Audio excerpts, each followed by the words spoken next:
선생님 현민이가 돌아왔어요. 어? 현민이가 돌아왔어요. 뭘 물어? 현민이가 돌아왔어요. 수업 듣고 있잖아. 맞아요. 근데 왜? 현민이가 이번에 새로운 애한테 푹 빠져버렸어요. 여학생? 아이니 버리고 새로운 나왔어요.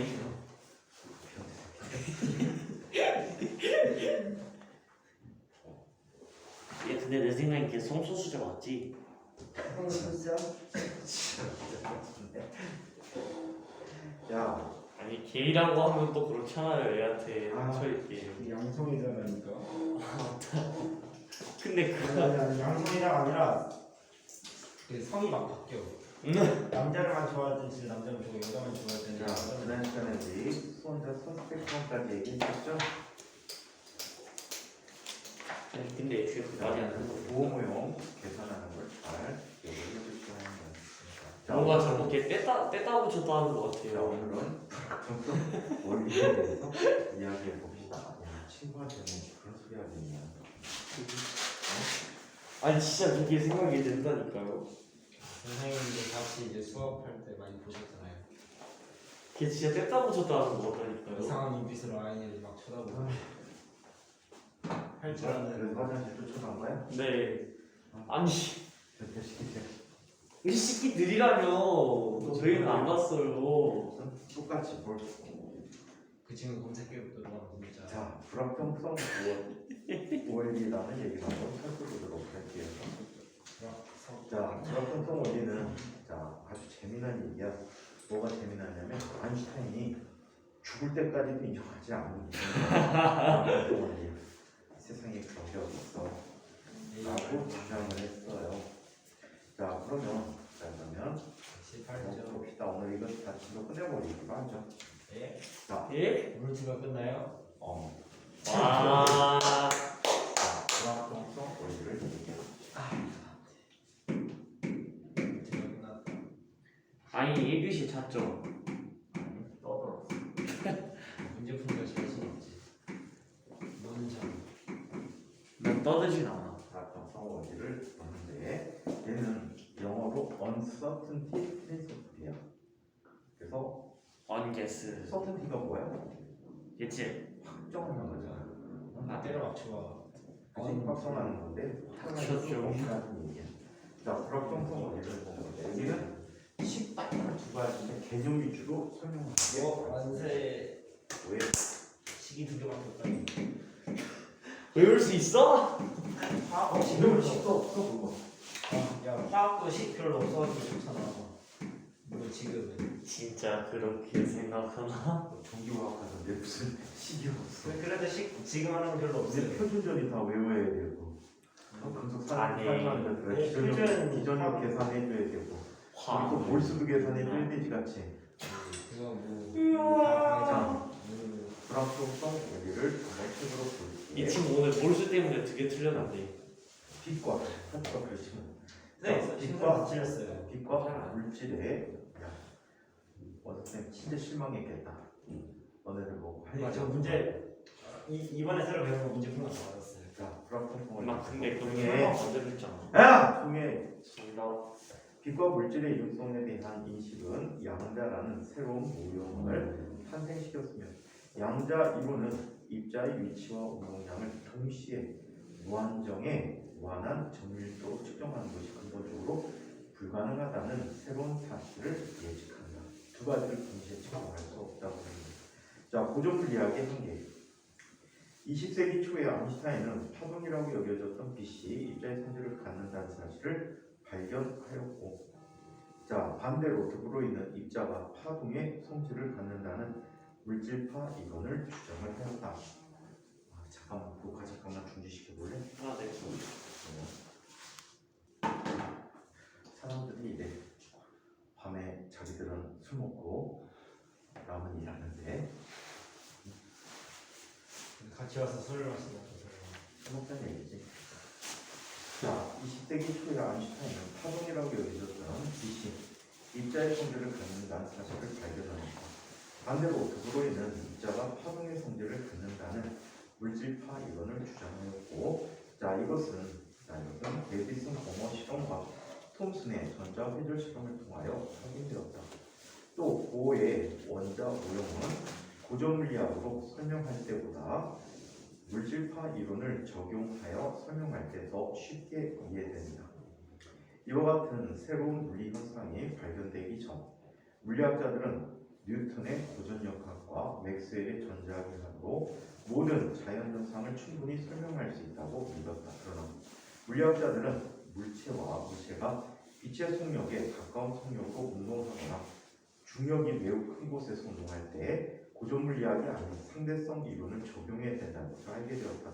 이와 함께 전자나 원자처럼 매우 작은 입자의 운동을 나타낼 때에도 입자의 파동적 입자가 파동의 성질을 갖기 때문에 고전 물리학으로 설명할 수 없다는 것을 알게 되었다. 즉 미시적인 세계에서 입자와 빛 등의 운동을 설명하기 위해서 새로운 물리학이 필요하게 되는데 그 물리학이 바로 양자역학 또는 양자 물리라고 불리는 영역이 된다라고 얘기하죠. 자, 물질파의 해석에 대해서 얘기해보자. 자, 입자의 파동성을 나타내기 위해서 불연속적인 물리량을 갖는 입자를 파동함수로 다루고 1928년 보른이 처음으로 파동함수의 해를 다음과 같이 확률과 관련지어 해석했다. 파동함수 자체는 물질파의 파동함수인데 물리적 의미가 없어. 근데 이 파동함수의 제곱에 대한 의미를 찾아냈다는 얘기야. 오케이? 자, 우리 물질파 하면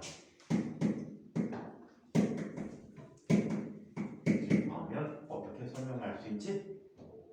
물질파라는 것은 람다라는 값이 뭐가 돼?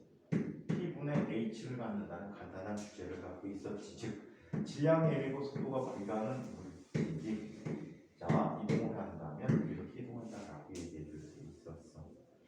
이 파장을 갖는 물질파의 파동함수라는 걸 정의할 수 있는데 1차원 파동함수라는 걸 한번 써볼게. 1차원은 직선상의 운동을 뜻하는 거야. 사실은 3차원까지 다 봐줘야 되는데 우리는 그걸 해석할 만한 능력이 없어. 인간이 없는 게 아니고 여러분들이 없지. 수학적으로 매우 복잡한 헤드를 갖고 있기 때문에 우리가 지금 상황에서 해결할 수 있는 방법이 없어. 이거는 물리학과에서 나타나는 일이야. 화학과에서 그런다.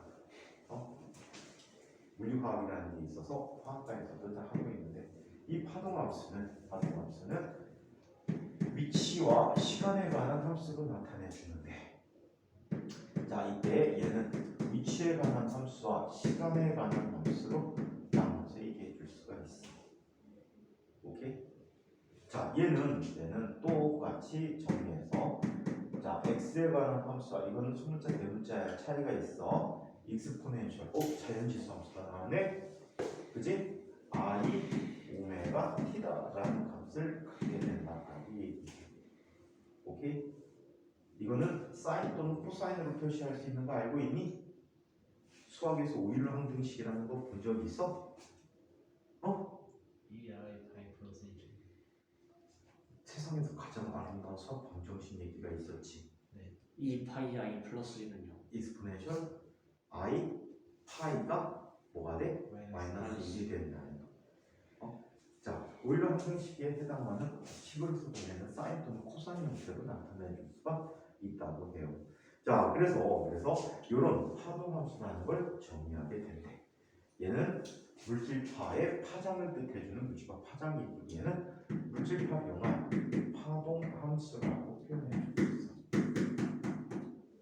물질파의 파동함수야. 자, 어찌됐든 이런 파동함수로 나타내주고 자, 파동함수라는 것은 입자의 위치를 시간에 대한 함수로 나타내어 그 운동을 표현할 수 있고 또 자, 파동은 주기적으로 변하는 물리량을 시간과 공간에 대한 함수로 나타내어 그 운동을 표현할 수 있다.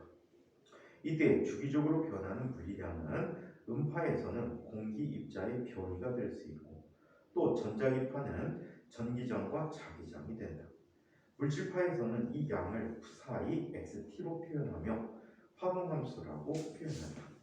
물질파의 진폭에 해당하는 파동함수 푸사이 xt는 물리적 의미가 없지만 진폭이 제곱인 푸사의 제곱이라는 데 의미가 있어. 자, 얘의 제곱의 의미가 있어. 어이, 또 줄지 말고. 자, 얘는 어떻게 나타내주지? 얘는 복소수 개념을 갖고 있어. 복소수 들어봤지? 수학에서. 그래서 얘는 이렇게 표현해주고 있어. 자, 푸사이 바로 표현해준대. 이건 편의 복소수지? 공의 복소수라고 하는데 영어로 콘주게이트야. 물리에서는 이 바라는 표현 대신에 뭘 씁니까? 아스티릭을 이용해서 표현하는 경우들이 많아. 똑같은 표현이야. 수학에서 발을 많이 쓰거든. 편의 복소수 쓸 때 물리에서는 아스티릭을 많이 붙여주고 있어. 자, 그래서 얘는 뭐라고 불러? 확률 밀도 함수라고 표현해.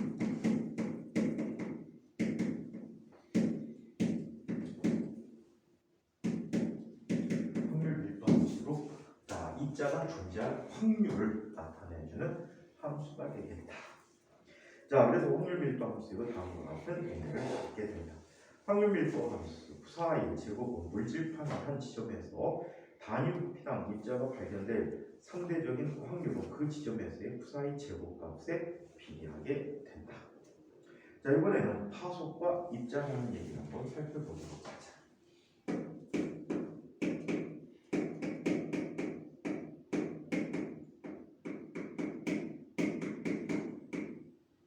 자, 파속과 입자라는 것을 한번 살펴보도록 할게. 자, 입자는 공간상의 일정한 영역을 차지하므로 자, 불연속적인 물리량을 갖는 입자는 물질파로 나타날 때에도 그 파동이 공간의 일정한 영역에 있어야 하는 것이 타당할 것이다. 자, 이렇게 공간의 일정한 영역에서 모여있는 파동의 묶음 또는 파속, 웨이브 패킷이라고 해서 파속이라고 표현하며 이 파속의 위치가 입자의 위치에 해당한다라고 얘기해. 파속은 파장이 다른 수많은 파동에 중첩하여 특정 위치에서만 부광간섭되고 나머지에서는 상쇄간섭되도록 만들어줬다라고 해. 자, 그래서 공간 영역이 좁은 파속을 얻기 위해서 파장이 서로 다른 많은 파동들이 중첩이 되어지는데, 자, 이런 식으로 중첩이 돼 저기 파장이 다른 녀석들이 매우 많은 녀석들이 있대.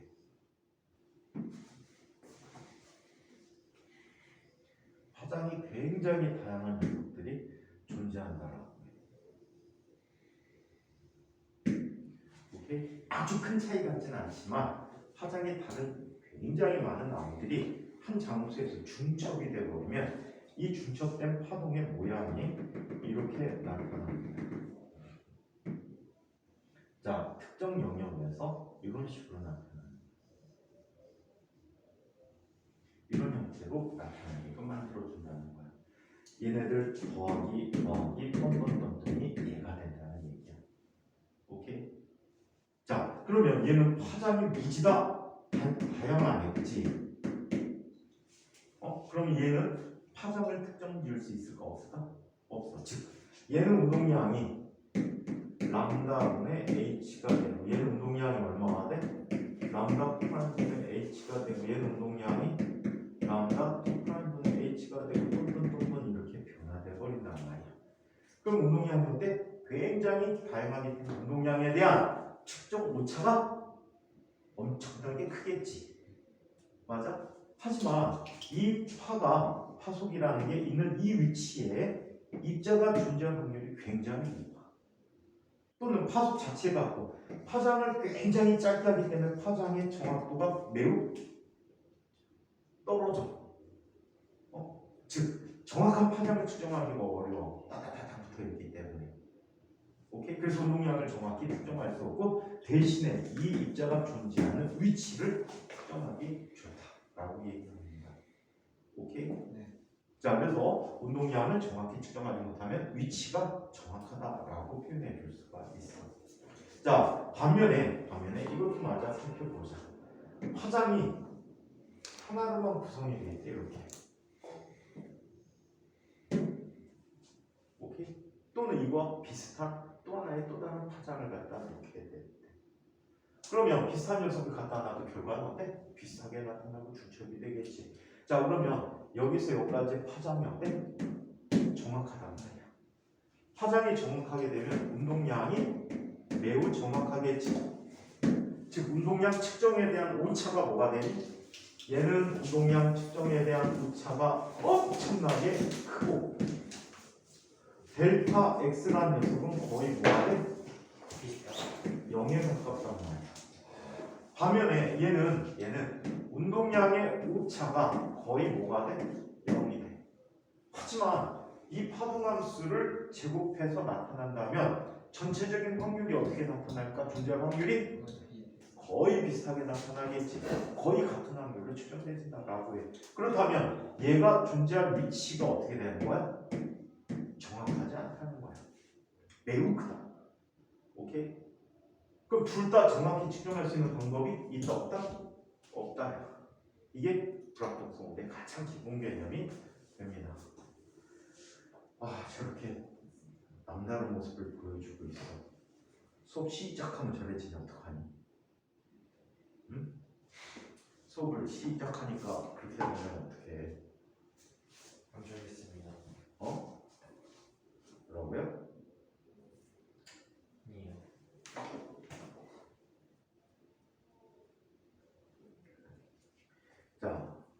그러면 불확정성 그 파속과 입자를 책으로 한번 정리해 보고 가자. 입자는 공간 속의 일정한 영역을 차지함으로 분석점이 안 받는 입자는 물질파로 나타날 때도 그 파동이 공간의 일정 영역에 있어야 하는 것이 타당할 것이다. 이렇게 공간의 일정 영역에만 모여있는 파동을 파동노동 또는 파속이라고 하며 파속의 위치가 입자의 위치에 해당하게 된다. 파속이 작은 문자로 쓴 입자의 위치의 정확도가 딱 고정되어 있다라는 게 명확해진다는 얘기야. 자, 입자의 파속이 위치가 입자의 위치에 해당한다. 파속은 파장인 수많은 파동들이 중첩하여 특정 위치에서만 보강 간섭을 하고 나머지 위치에서는 상쇄 간섭을 하도록 만들게 된다. 공간 영역이 좁은 파속을 얻기 위해서는 파속이 서로 다른 많은 파동이 중첩하여야 한다.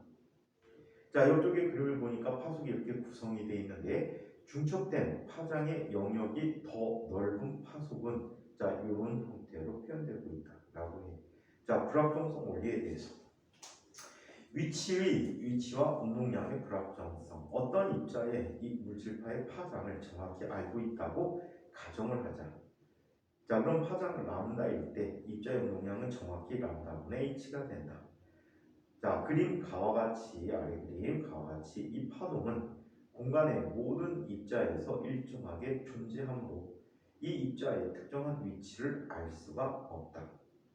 따라서 위치의 불확정량 델타 x는 무한대가 된다. 존재할 확률이 거의 비슷하다는 얘기지. 거의 같다는 거야. 파동의 제곱을 해봤을 때. 자, 반면에 입자의 운동량이 불확실하여 델타 p 범위에 있다고 한다면 드브로이 물질파의 식에 따라서 입자를 나타내는 파장도 어떤 범위의 값을 갖게 된다.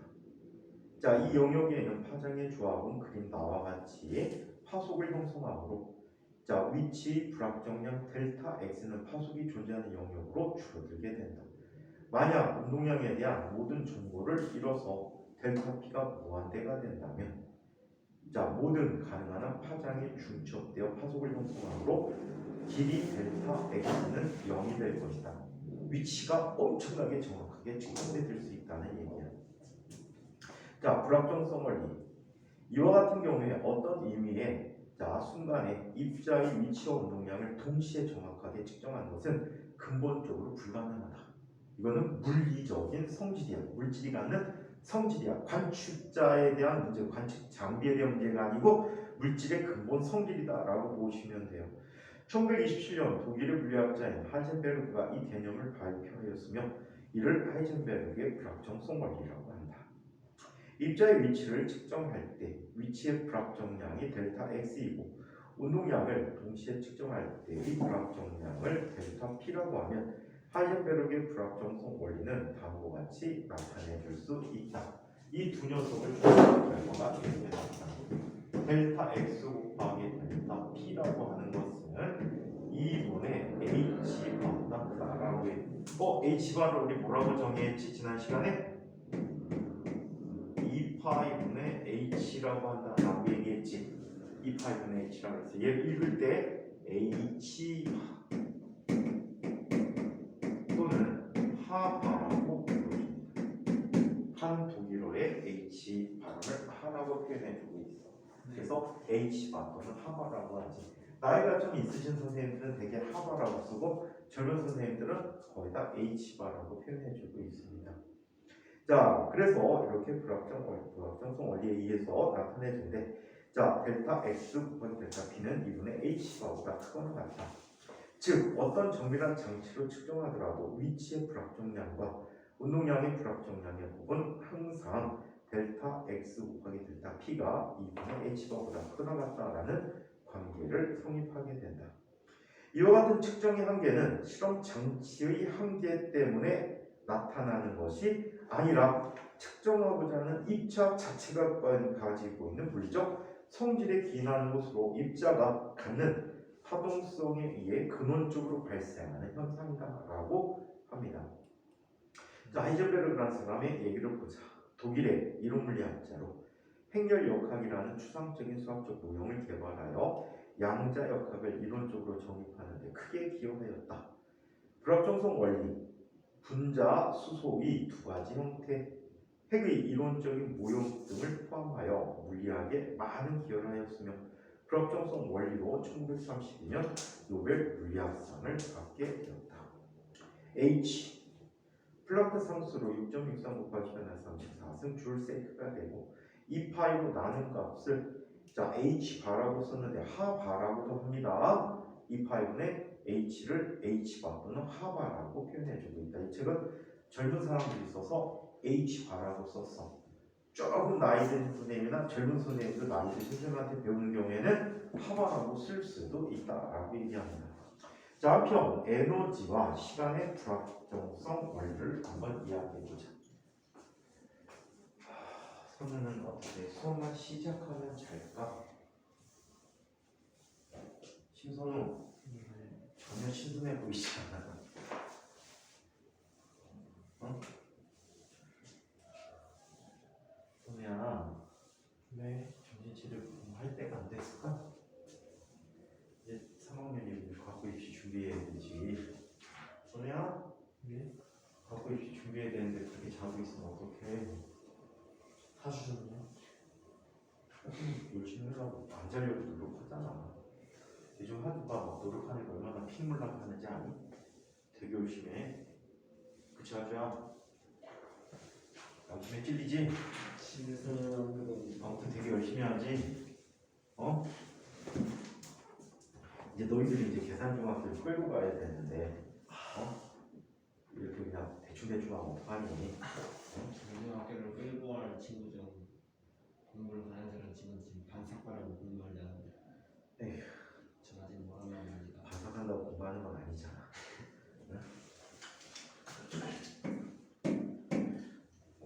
선생님 어릴 때 학교 다닐 때 진짜 반삭인데 이불을 깎게 했어요. 이불하는 게 뭐냐면 머리 깎았을 때 여기 2mm가 돼. 와, 앞머리 2mm. 지금 2cm를 갖고 앞머리 2mm인데 그거를 학교에서 나중에 1학년 때 무조건 2부야. 그래갖고 딱 손가락을 잡아갖고 손가락 밖으로 머리가 삐져나오면 여기다 고속도로 내줘. 따따따따따. 옛날에 그랬지. 그래서 2학년 올라가니까 2학년부터는 스포츠를 깎아도 되는데 스포츠를 깎았는데 스포츠도 뭐 머리 이거 2개 잡히면 깎아버리니까 1학년부터 스포츠를 바뀌는데 원래 2학년부터 스포츠 깎게 했는데 우리가 2학년 되니까 2학년도 그냥 스포츠 깎게 하더라. 억울하지 그지? 중학교 때 1학년 때 진짜 뻑뻑 깎고 다녔는데 우리가 교복 입고 뻑뻑 깎아봐.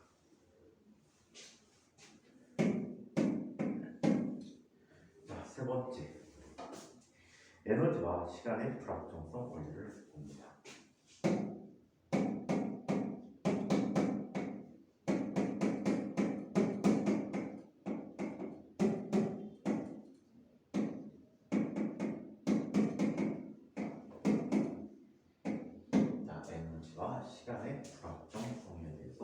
이야기해보죠. 자, 위치와 운동량을 동시에 정확히 측정할 수 없듯이 에너지와 시간도 동시에 정확히 측정할 수가 없는데 이것을 에너지 시간의 불확정성 원리라고 한다. 자, 에너지와 시간의 불확정도도 입자의 파동성 때문에 나타나는데, 자, 이 식을 다음과 같이 표현해 줄 수가 있다고 합니다. 운동하는 하나의 입자가 파속으로 나타낼 수 있어서 입자의 위치는 파속의 폭 델타 X만큼 불확정성을 갖게 된다. 따라서 입자가 한 지점을 통과하는 시간도 파속의 폭이 통과하는 시간만큼 불확정량을 갖게 된다. 입자의 속력을 V라고 하면 한 지점을 통과하는 시간의 불확정량은 델타 P는 V분의 델타 X라고 할 수 있겠지. 맞아요?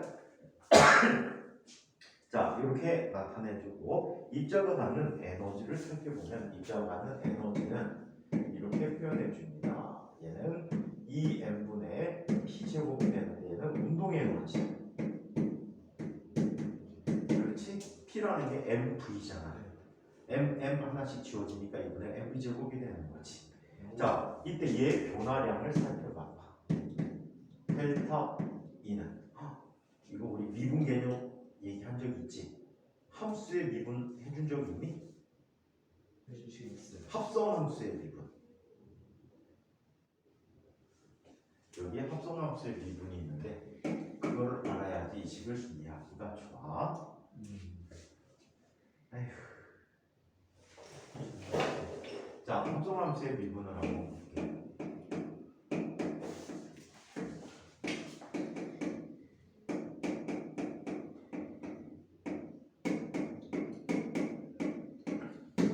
합성함수의 미분이라는 걸 살펴보는데 합성함수의 미분은 다음과 같이 이야기해 줄 수 있어. 어떤 f라는 함수와 g라는 함수가 있어. 곱이야. 이 두 녀석을 미분한다, 우리 프라임 표시한다라고 했지. 이렇게 미분하게 되면 얘는 다음과 같이 나타나. 한 녀석 미분하고 나머지는 월점. 그리고 교대로 이렇게 한 녀석을 합으로 만들어 주게 돼. 오케이? 오케이? 자, 합성함수 곱의 미분이 되는 거지. 오케이? 자, 한편 나누기 함수의 미분도 있어. 얘는 g분의 f'이 되거든. 얘는 이렇게 나타내줘. f' g분의 1이지.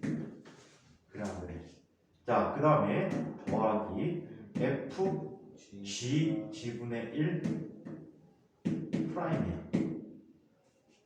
얘는 어떻게 해주냐면 다음과 같이 해줘. 똑같은 거야, 위식하고. 그럼 f 프라임 곱하기 g분의 1 더하기 얘는 g의 마이너스 1제곱이거든. g의 마이너스 1제곱이랑 f 곱하기 g 마이너스 2제곱 곱하기 g 프라임이라고 써. 즉 얘는 이렇게 나타나. f 프라임 g분의 1 더하기 g제곱분의 fg 프라임이라고 쓰게 돼. 그렇다면 이 두 녀석을 합해보면 뭐가 되지? 마이너스 1이 나와야 돼. 쏘리. 여기 마이너스 1제곱이랑 나와야 돼. 자, 그럼 얘는 g제곱분의 f 프라임 g 마이너스 fg 프라임이라고 써서 이건 나누기 함수의 미분이야. 자, 그렇다면 얘는 어떻게 나타내 줄 수 있을까? P에 대해서 이 M은 상수거든. 우리의 입자 지향이가 상수건 P에 대해서 미분하자는 얘기야. 이 M분의 P 델타 P 곱하기 P 더하기 이 M분의 P 곱하기 델타 P가 되겠지. 델타가 미분이라는 뜻이라고 해. 이해해? 그럼 얘는 뭐가 되지? M분의 델타 P 곱하기 P가 되버렸네.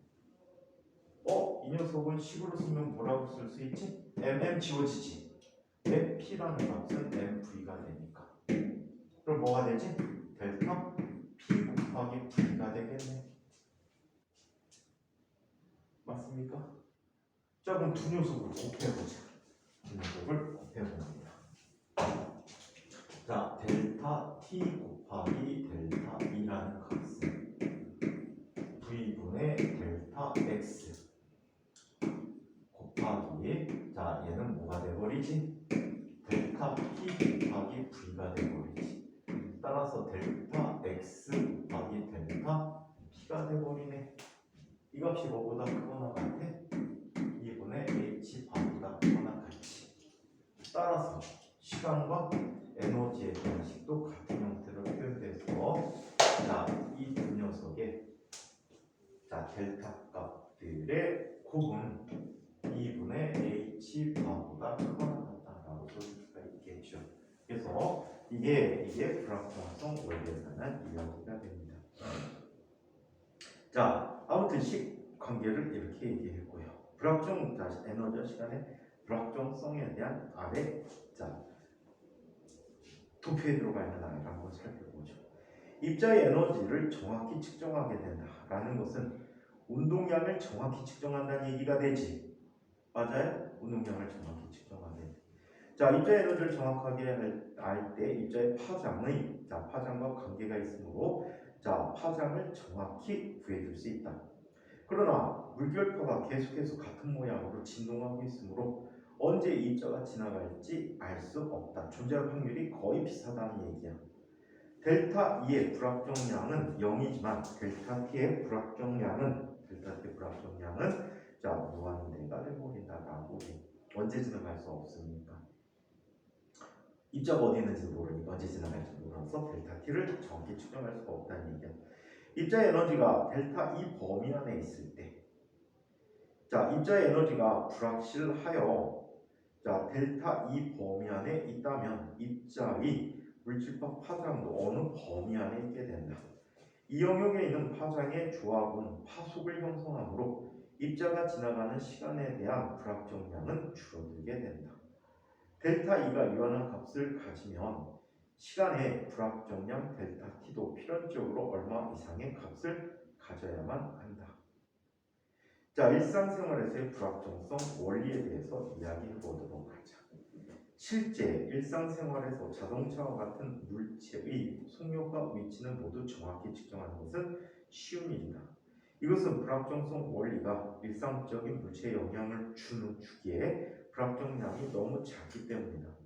위치와 운동량의 불확정성 원리 델타 P, 델타 X 곱하기 델타 P가 2분의 H바보다 크거나 같다라는 식에 의하면 불확정량의 곱이 약 10-34승 줄 세크 정도로 아주 작으므로 자동차의 위치와 운동량을 측정하는 것은, 자, 서로가 서로에게 거의 영향을 주지 못하게 된다. 즉, 불확정성 원리는 원자나 원자를 구성한 입자처럼 매우 작은 입자에서만 의미가 있다라고 얘기해 줄 수가 있겠지. 자, 이쪽에 위치와 운동량은 주어진 시간에 대하여 동시에 측정되어진다. 따라서 특정한 시간에서의 이들의 확률적인 분포는 이들의 불확정성을 결정하게 된다. 자, 그러나 에너지와 시간은 근본적으로 서로 다른 역할을 하는 양이므로, 자, 이들 사이의 불확정성은 개의 상태가 변하는 시간 간격 델타 T와 에너지의 불확정량 델타 E를 연결하고 있다. 에너지와 시간의 불확정량의 불확정성 원리에 의하면 입자의 에너지는 아주 짧은 시간 동안에도 크기가 변할 수 있다. 진공에서도 쌍생성과 쌍소멸과 같이 실제로 수많은 입자들과, 자, 수많은 소립자가 매우 짧은 시간 동안 생겨났다가 소멸되고 있다. 진공의 에너지가 항상 0이라고 한다면 짧은 시간 동안 일어나는 이런 현상은 불확정성 원리에 유대되어질 수 있다. 불확정성 원리의 의의. 불확정성 원리는 전자와 같은 작은 미시세계의 입자 운동에서는 중요한 의미를 갖지만, 자, 거시세계에서의 물질 운동에는 영향을 거의 주지 않는다라고 합니다. 자, 불확정성 원리에 관련된 실험들을 살피는데 이 실험이라는 것은 다분히 이론적인 실험이 되겠죠? 다분히 이론적인 실험들이 됩니다. 하이젠베르그의 현미경 사고 실험이 있어.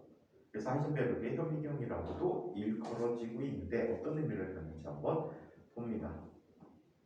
불확정성 원리는 위치의 측정이 운동량을 변화시키고 운동량의 측정이 위치를 변화시켜서 두 물리량을 동시에 측정하는 동시에 정확하게 측정하는데 한계가 있다는 의미로 다음과 같이 설명되기도 합니다. 전자의 운동 관측에 대한 물리적 생각. 하이젠베르그는 불확정성 원리를 간단하게 설명하기 위하여 전자를 관찰할 수 있는 현미경을 가정을 하였다. 이때 현미경으로 전자 관찰 못해 현미경으로 실제로 그 정도 해상도를 주지 못해 전자선 이용해도 현미경으로 전자를 관측하기 위해서는 전자에 충돌하는 빛이 현미경으로 들어와야 한다. 이때 충돌로 인해서 전자의 운동량을 변화시키게 된다. 컴퓨터 산란이지. 오케이? 차단되는 빛을 관찰해야 되는데 그 빛을 받게 되는 순간에 전자가의 운동량이 변화된다는 얘기야. 그래서 아래 그림 보면 고정물리적 생각을 보면 빛이 전자에서 반사된 후에 현미경으로 들어오면 전자의 위치를 알게 된다. 이때 빛은 전자의 운동량을 변화시키지 않은 경우로 판정되어 있지. 하지만 현대 물리학적 생각은 다르지. 광자가 전자와 충돌한 이후에 현미경으로 들어오게 되면 전자의 위치를 정확히 알 수 있게 된다. 그러나 이때 전자의 운동량은 광자와의 충돌로 변화하기 때문에 운동량을 정확히 알 수가 없다는 얘기야. 하이젠베르그의 감마선 현미경이라는 게 있네. 입사한 광자가 전자와 전자에 충돌되어 산란이 되고 산란된 광자는 현미경의 관측 구경에 의해 임의 각도로 들어오게 된다. 그래서 전자의 위치를 정확히 확인할 수 있지만 산란된 광자가 파장이 달라지기 때문에 정확한 운동량은 확인할 수가 없게 되는 것이. 빛의 파장에 따른 전자의 위치와 운동량의 불확정성. 전자를 관측하기 위해서 파장이 짧은 빛을 사용하면 빛이 렌즈를 지날 때 회절이 덜 일어나므로 전자의 위치를 작은 오차로 측정할 수 있으나 광자의 에너지가 커서 전자의 운동량이 크게 변화되므로 전자의 운동량 측정에서 오차가 커지게 된다. 반대로 파장이 긴 빛을 사용하면 광자의 에너지가 작아서 전자의 운동량은 작은 오차로 측정할 수 있으나 렌즈를 지나며 더 크게 회전하게 되므로 전자의 위치의 측정에서 오차가 커지게 된다. 즉, 전자의 운동량과 위치를 동시에 정확하게 측정하는 것은 불가능하다라고 합니다. 짧은 파장의 빛을 사용할 때 짧은 파장 빛을 사용하면 광자의 에너지가 커서 델타 P가 많이 증가하겠지. 전자의 운동량을 정확히 측정할 수가 없어 하지만 위치는 회절이 적게 일어나기 때문에 위치는 정확히 측정할 수 있다. 반면에 긴 파장의 빛을 사용하게 되면 운동량의 변화는 작게 일어나지만 회절이 크게 일어나지.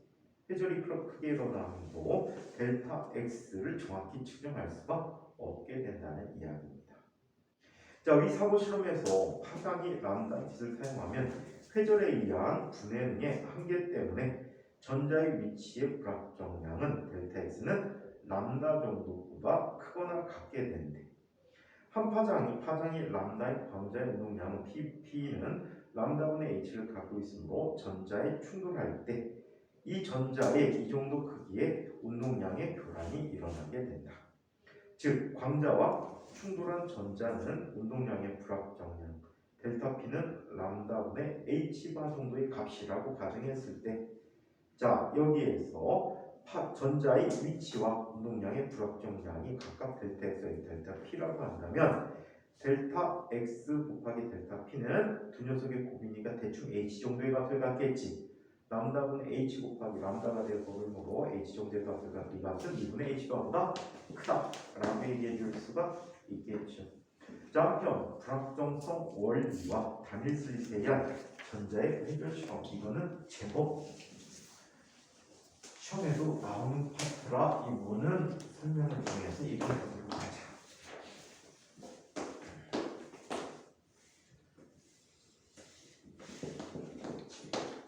회절을 이용해서 나타내주는 것을 한번 살펴보도록 슬릿의 전자율이죠.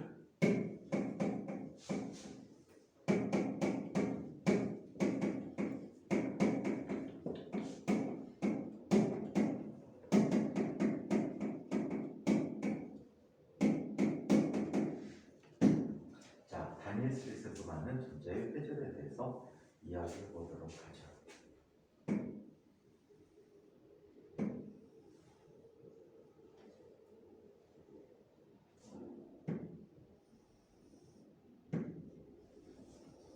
자, 이쪽으로 빛이 들어옵니다. 자, 슬릿의 폭이 A야. 여기서 전자가 어떤 위치로 들어갈 수 있는지 모르지. 그래. 그치? 전자가 이거 오는 거야. 여기로 오고 여기로 오고 여기로 오고 어디로 오는지 몰라. 네. 그래서 전자가 들어오는 위치 불확정도는 얼마라고 보면 돼? 아, A라고 보면 돼. 오케이? 이 범위 안에서 전자가 들어온다라고 얘기하지. 자, 이때 멀리 스크린에 보면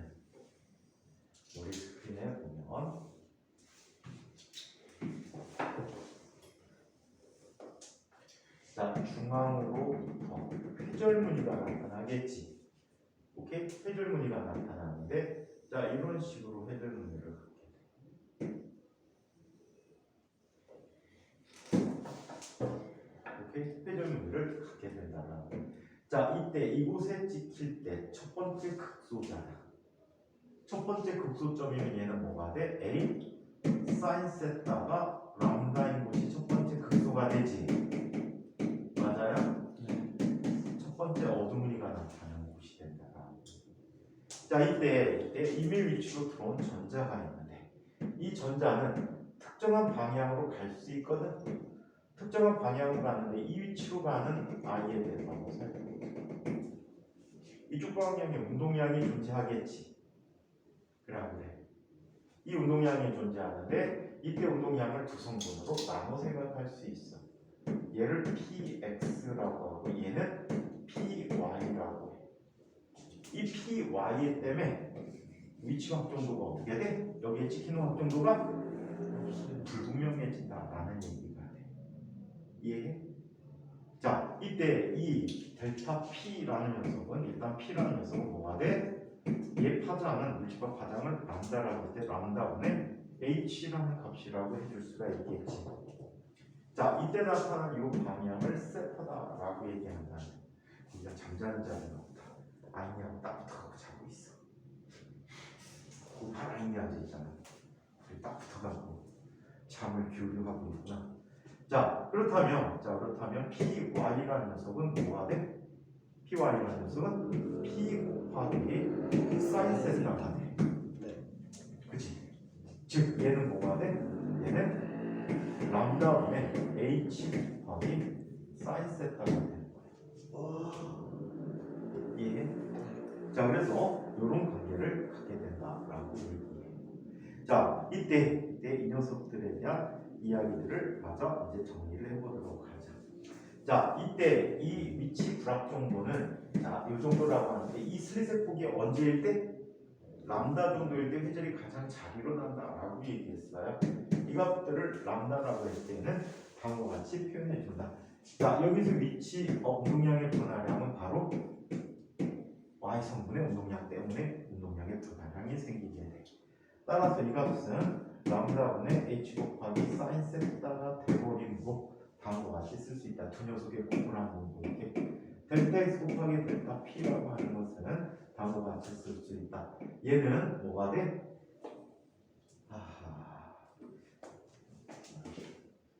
잠깐만.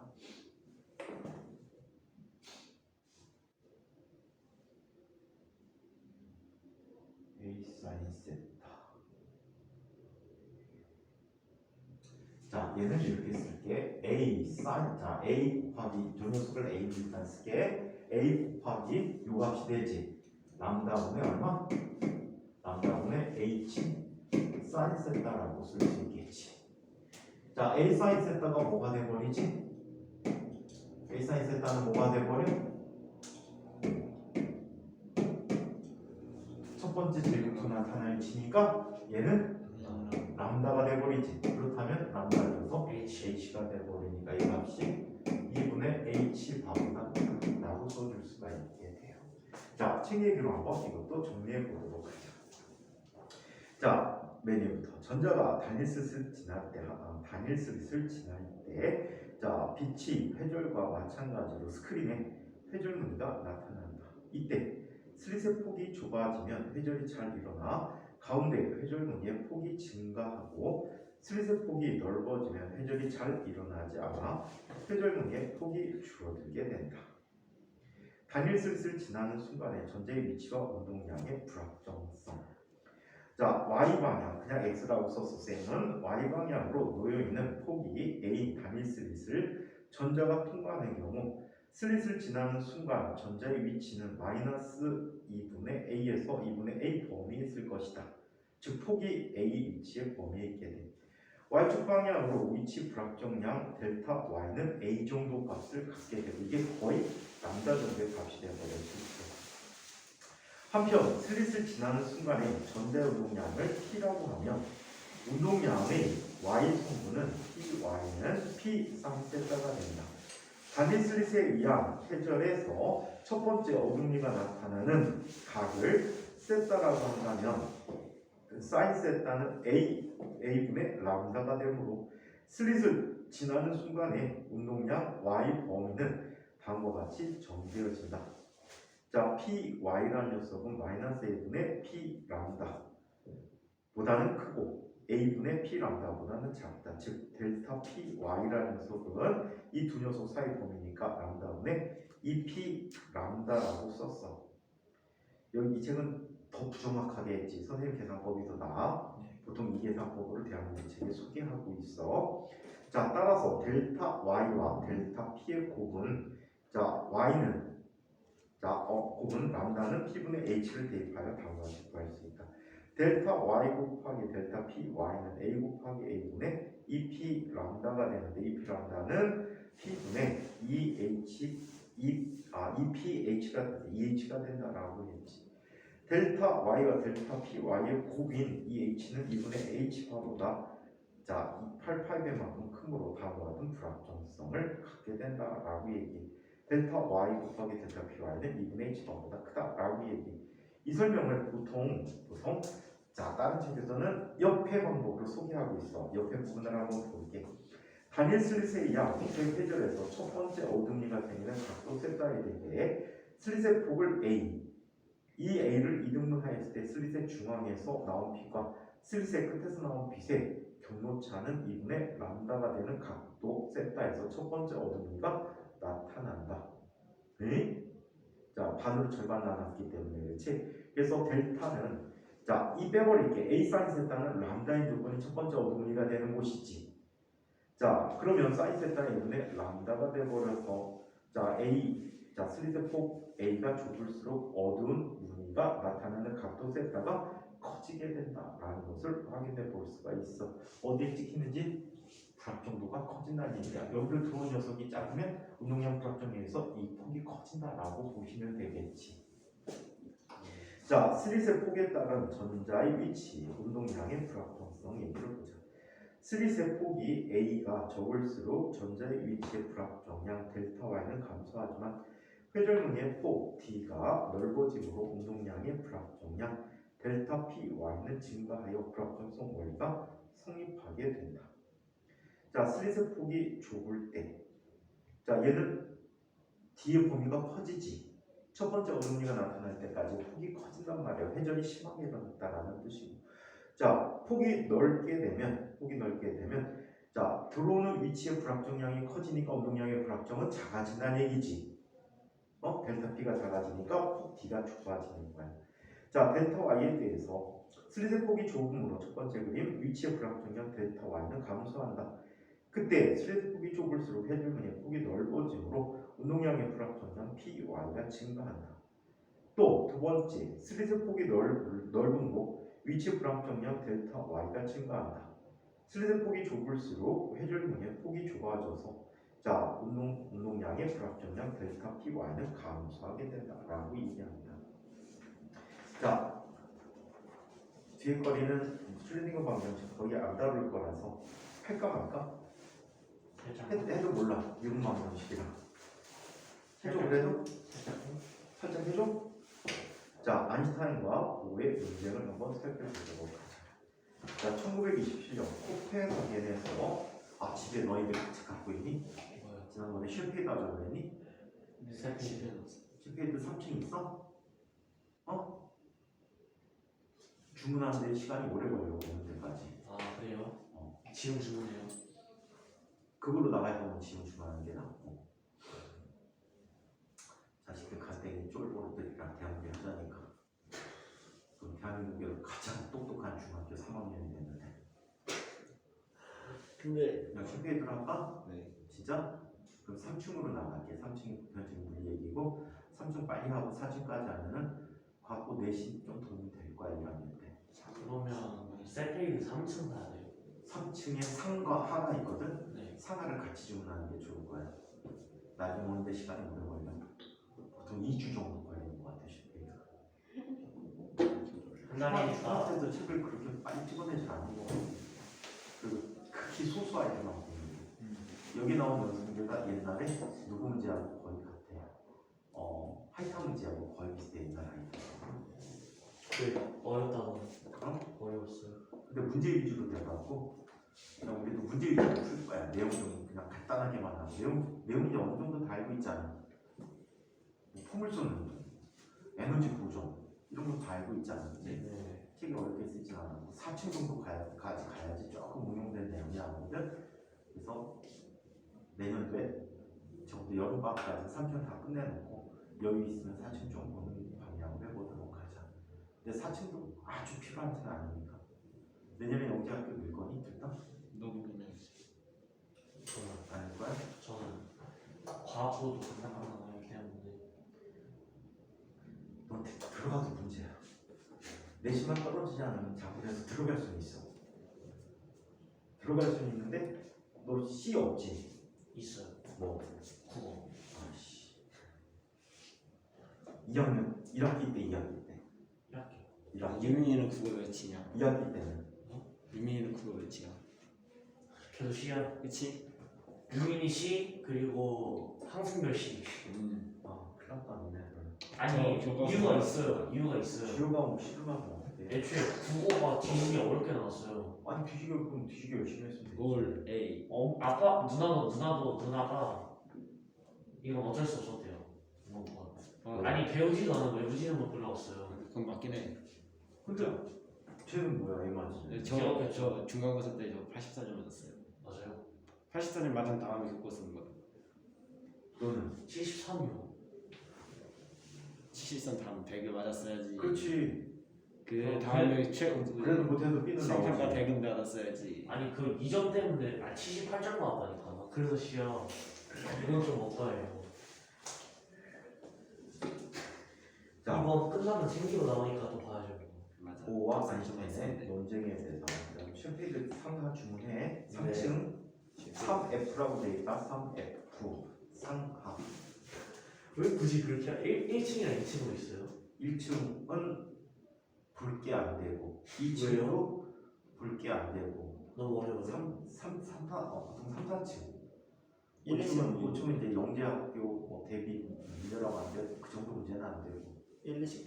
1층은 되게 어렵지 않아요? 1, 2층은 뭐 있어요? 뭐 있냐고? 네. 그냥 중학교 개념. 아 우리 그거 할래? 이름만 보면 그냥 무지막지하게 어려워 보이는데. 이름만 이름 보면 딱 무지막지하게 어려워. 보면은 실망할 거야. 실패를 써서 무섭다. 나 그거 봤잖아 우리. 짠 뭐지 이게? 지금 쉴페이드를 누가 보고 있냐면 중학교 1학년 애들이 보고 있어. 그래도 우리가 없는 정도. 근데 너네는 이제 물리라는 원투를 다 했으니까 한번 문제로 가볍게 정리해보자는 거지.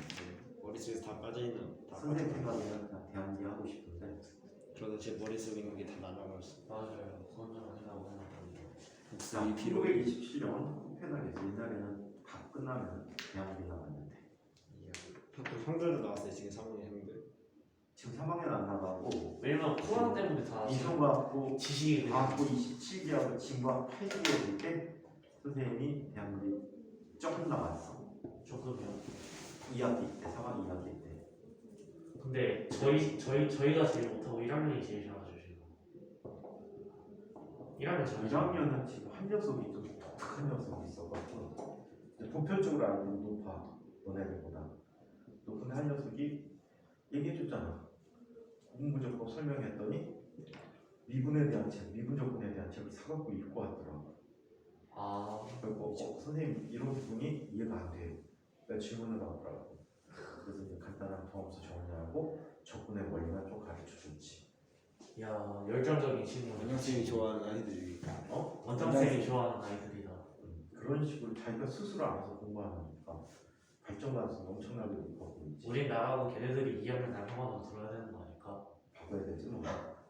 자, 한번 이거 문제 얘기해보자. 1927년 코펜하겐에서 개최된 국제물리학계에서 보어와 하이젠베르그, 보른 등은 양자 물리학에 관한 새로운 해석을 발표하였다. 이 책을 코펜하겐의 논쟁 뭐 이런 식으로 불러주고 있어요. 물리학에서 반역과 같은 일이 일어났어요. 왜요? 이 논쟁이 좀 심하게 일어나가지고 그래갖고 나중에 이걸 중재해갖고 새로운 결론을 한꺼번에 도출해내. 굉장히 시끄러웠던 논쟁을 알고 있어요. 자, 즉 양자물리학은 이때 당시에 이거 슈레딩거의 시험 때문에 일어난 전 거 세계에 아닐까? 있던 물리학자들이 다 모였던 것 같아. 이거 기념사진 찍은 걸 선생님이 옛날에 본 적이 있는데 기념사진상에 약 50여 명의 사람들이 서 있거든. 대부분이 노벨상 수상자들이야. 나중에까지 다 받은 사람들까지 해서. 진짜 천재라는 거예요. 그리고 번호를 써놨어. 사람 실루엣에다 번호 써놨어. 사진 있고 사람 실루엣 그림이 있고 거기에 번호 써놓고 이게 누구 다 써놨어. 써너라도 유명한 사람이거든요. 써너라도 엑스트라가 없다는 거. 자, 새로운 해석을 발표했다. 즉 양자물리학은 입자의 어떤 상태에 있다는 것을 설명하는 것이 아니라 입자가 어떤 값을 가질 수 있는지에 대한 확률만을 설명할 수 있으며 불확정성 원리에 의해서 입자에 대한 두 가지 물리량을 동시에 측정하는 것이 불가능하다는 것이다. 이것을 코펜하겐의 해석, 논쟁이라고 하고 이 책의 해석이라고 표현했어.